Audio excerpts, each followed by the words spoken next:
Estou aqui com o Pedro, CFO da Companhia Tradicional, que pouca gente conhece pelo nome, mas conhece pela Brás, conhece pelo Pirajá, conhece pelo Aspa, conhece pelo IFI. Perfeito. Então, eu, com muita alegria, Pedrão, eu vejo um cenário mudando, que é a cultura do vinho no bar.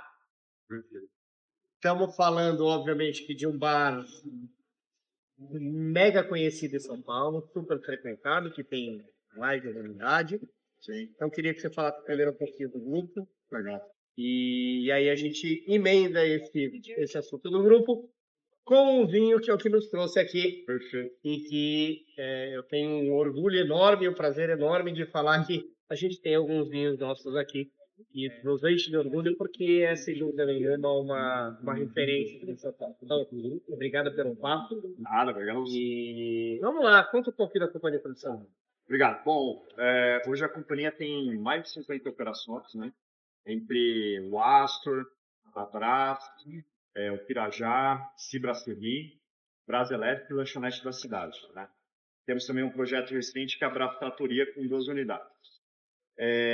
Bom, primeiramente assim, né? O Astor, ele sempre foi um sinônimo de um bar de reunião de pessoas em um momento especial. Então, eu gosto de lembrar que, por exemplo, nós somos os percussores de carta de gin tônica dentro de São Paulo. Né? Em determinado momento, nós paramos e pensamos, puxa, a gente foi percussor com drinks. Né? Temos um shopping, pela cultura da empresa, é um grande ícone de São Paulo. Adoramos vinho pelos restaurantes italianos, pela Brás e Trattoria. Por que não trazer isso para o Astor numa curadoria mais profunda, né, com vinhos que atendem momentos diferentes do consumidor, né? Inclusive isso começou mais profundamente há 3 anos atrás, uma retomada desse movimento, né? Tínhamos feito anteriormente e há 3 anos atrás, pós-pandemia, retomamos com a nossa parceria, também muito bem, né? E para nós foi um movimento muito assertivo. Eu acho que o nosso propósito é ter as pessoas aqui no momento que ela vai ter um grande prazer, né? Ela sai da casa dela e vê ter um lazer com os amigos, com os familiares, e o vinho é sinônimo disso, né? Historicamente, ele é o sinônimo de união das pessoas. Então, para nós, é uma grande ferramenta de atração de pessoas para esse momento aqui conosco. Agora, Pedrão, bar sempre foi sinônimo de happy hour. Sim. Né? Happy hour sempre foi sinônimo principalmente de cerveja, Sim. mas um pouco de caipirinha, o gin tônica que você falou, que vocês são precursores da carta de gin tônica, eu não sabia disso. Legal. O vinho sempre foi, como você falou, numa visão e numa pegada mais de Itália, um companheiro perfeito da comida. Sim. Né? E o Astor tem, não é um boteco. Não, é um bar. Um bar que tem uma cozinha que tem as comidas de boteco, que nós vamos chegar nisso já, mas que tem pratos um pouco mais elaborados. Sim, bem gastronômico. Você, como responsável, e eu não falei isso aqui, mas o Pedro é o responsável pela carta do IC e do Astor, e como é que você vê essa questão corporativamente, não é em termos de harmonização, ou em termos técnicos? Sim. Como é que você vê essa combinação de uma comida de boteco Sim, sim. com o vinho? Bom, primeiro é como você falou, né? Acho que o Astor, ele tem todos os petiscos, as entradas que sim, podem ser para aquele momento mais casual, mas tem uma alta gastronomia também, né? A gente tem alguns pratos muito bem elaborados, que vão desde steaks até pratos que tem uma pegada asiática, né? E eu acho que assim, o vinho, na cabeça do consumidor brasileiro, ele já evoluiu para aquele momento que ele fala, hoje eu quero tomar um bom vinho. Né? E aqui dentro do Astor a gente tem uma brigada muito bem treinada. a equipe que trabalha aqui para poder também auxiliar as pessoas a com sugestões, a escolher qual o melhor vinho com aquela comida, com aquele prato, né? E eu brinco que no vinho tem uma coisa muito simples, né? As pessoas elas vão provando os vinhos e degustando e elas criam aquele momento, aquele perfil degustativo que elas entendem como ideal, né? Você tem que colaborar com aquilo, né? A gente está aqui para entender o que as pessoas querem e promover aquilo, tornar aquilo um prazer, um momento interessante, um momento de alegria, né? Então, eu diria que às vezes, né, no mundo do vinho, a gente sente algo muito complexo e o que a gente vem fazendo é descomplicar isso, né? Que é o que também o Wainet faz muito bem, né? Então, por exemplo, se a gente falasse anos atrás, né? Puxa, tem um Sauvignon Blanc do Chile. Isso é legal, mas o que é um Sauvignon Blanc do Chile? Puxa, você gosta mais de notas de fruta, tipo de um vinho mais ácido, um vinho mais leve? O que você gosta mais, né? Então, hoje, os nossos garçons, a nossa equipe está treinando para isso.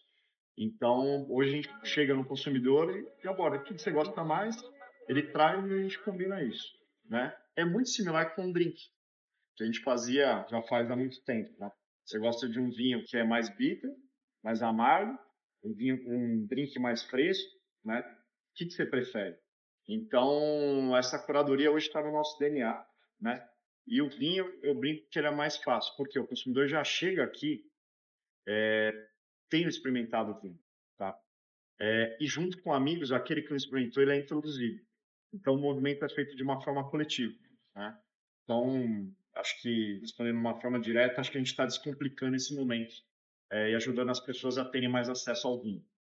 O quanto você já está vendo, se você for separar drinks, cerveja, vinho, como é o crescimento de cada um desses segmentos, ou o crescimento, ou a queda de cada um desses segmentos num lugar onde o vinho nunca foi o protagonista?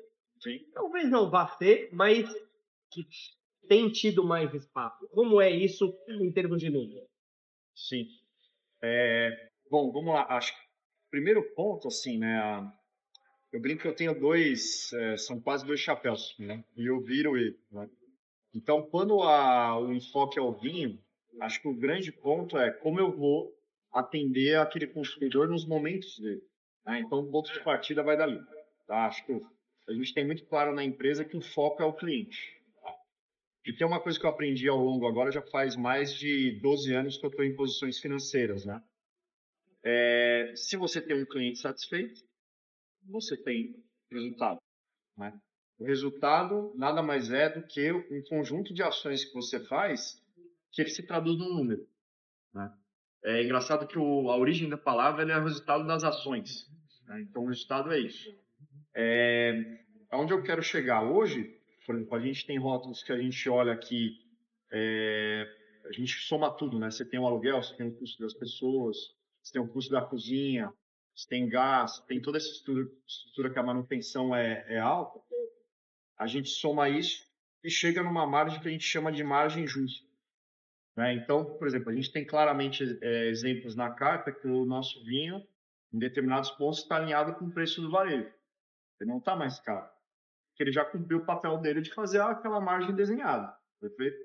E aí eu tenho o melhor cenário, que o consumidor ele chega aqui, que ele vai ver, puxa, eu vi num Pão de Açúcar, ou um Empório Santa Luzia, ou qualquer outro empório de alta gama, o preço está parecido. Olha que legal, né?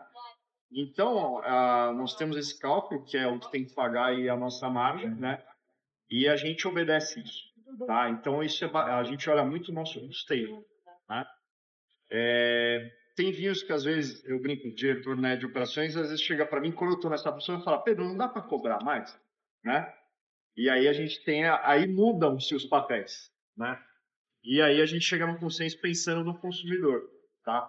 Então, acho que uma coisa muito bacana do aço, e que a gente vê em outras coisas que aconteceram também recentemente no nosso país, é a gente trabalha direitinho, né? A gente sabe quais os nossos custos e isso precisa ser pago, né? Senão esse bar não existe. Não adianta também a gente querer mudar a equação do valor percebido. O cliente é muito inteligente, ele sabe o que acontece no mercado, né? E o nosso interesse é que ele retorne, volte, volte, volte. A nossa missão é encante o cliente para que ele volte, volte e volte. Tá? Então, acho que a missão, em primeiro lugar, sim. Muito bacana. É difícil você encontrar um CFO, alguém que esteja muito focado em número e tenha uma visão dessa. Então, isso para mim, como publicitário, como pessoa que gosta de trabalhar a construção de uma marca, soa como muito. Né? Se a gente for falar um pouquinho dessa gastronomia de bar e a relação dela com você tem feedback das pessoas e pô, muito bacana pô, o Aston, eu tenho sentido uma carta do Aston mais bacana, a equipe treinada, até porque a gente, pelo menos da nossa parte, a gente sempre está tentando treinar a equipe, né? A gente já teve aqui, já teve em outros Astons, mas o quanto você ouve de um feedback tanto interno como externo, Sim. De que, putz, esse movimento tem valido a pena e foi um movimento que, legal, deu certo e que veio para ficar.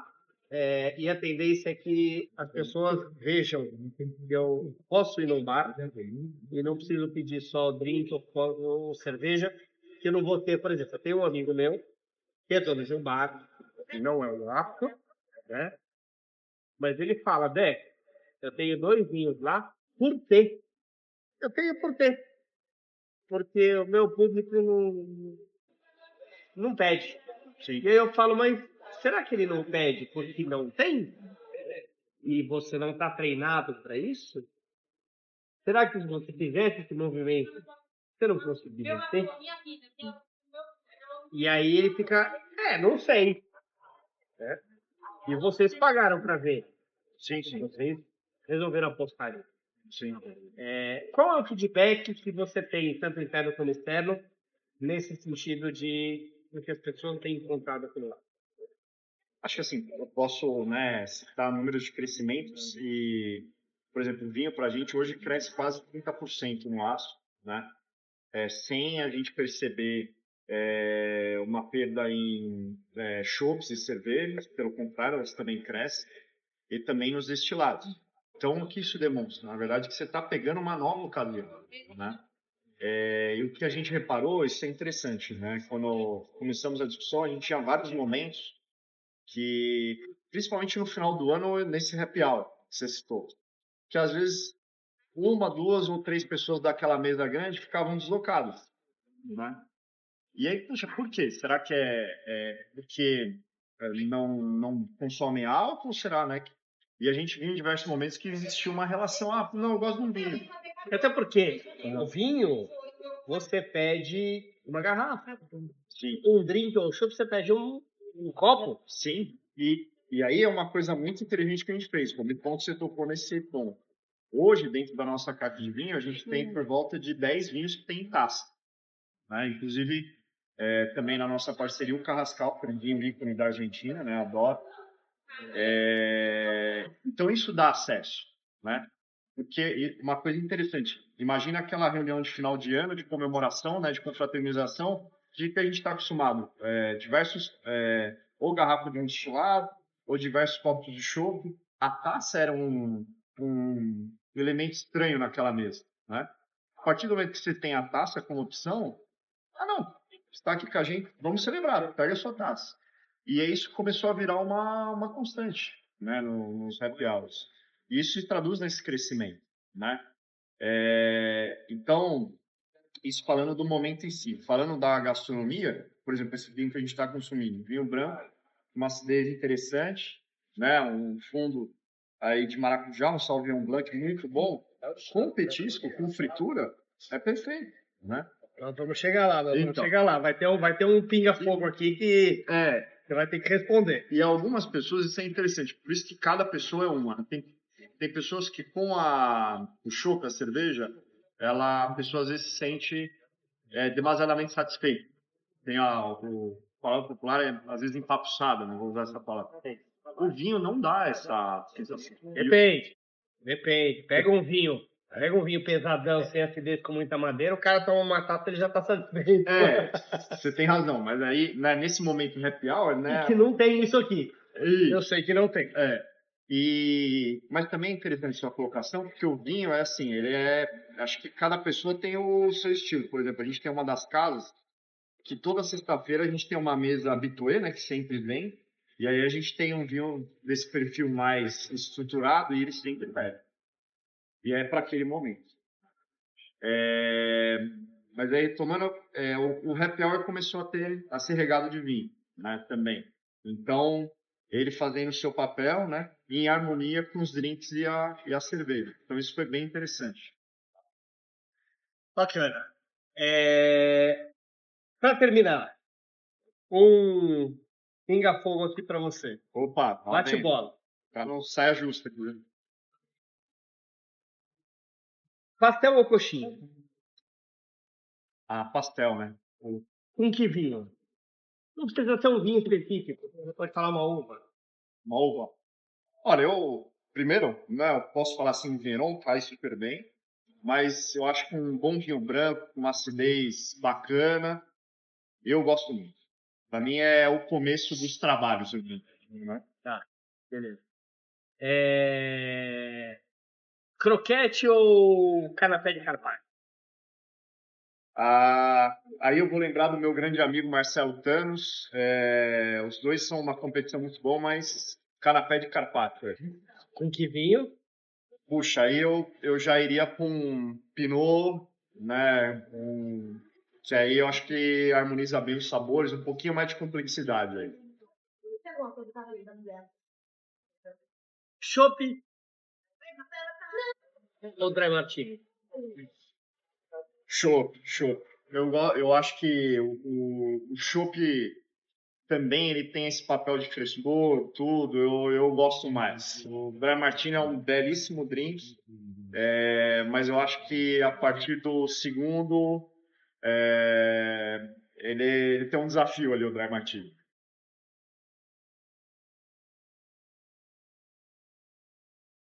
São Paulo ou Corinthians? São Paulo, sem a menor dúvida. Eu tô fazendo propósito que eu sei que eu perdi São Paulino, pô. O maior do mundo aí. Aí, é isso. Vamos lá. Rogério Vetti. Rogério Ceni. Um goleiro que fazia muito gol, artilheiro, é uma raridade aí. Cabernet Franc ou Cabernet Sauvignon? Liga boa. Posso ficar em cima do muro ou... Não. Cabernet Sauvignon. Sou mais clássico, assim, ó. Cabernet Franc vem ganhando muito protagonismo aí recentemente, mas gosto de um Cabernet Sauvignon. Até agora a gente compartilhou com todas as opiniões, exceto essa. Boa. Sauvignon Blanc Chardonnay? Olha, eu digo que há momentos na vida. Os dois para mim, mas ultimamente eu tô mais no Sauvignon Blanc. Entendeu? Obrigado pelo papo. Obrigado a você. E grande prazer. Parabéns pelo trabalho que você está fazendo no Astor. Um bar que é referência em São Paulo. Sim. E está fazendo um trabalho muito legal para o vinho em mostrar que o vinho não é só num restaurante de alta gastronomia, que precisa de toda uma situação que ele pode ser consumido relaxadamente numa mesa de bar, numa mesa de boteco, sem frescura. E acho que a gente compartilha muito dessa opinião, a gente já conversou muito sobre isso. Claro. Então, obrigado pelo papo e parabéns pelo trabalho que você faz. Imagina, obrigado pelo momento. Saúde, hein?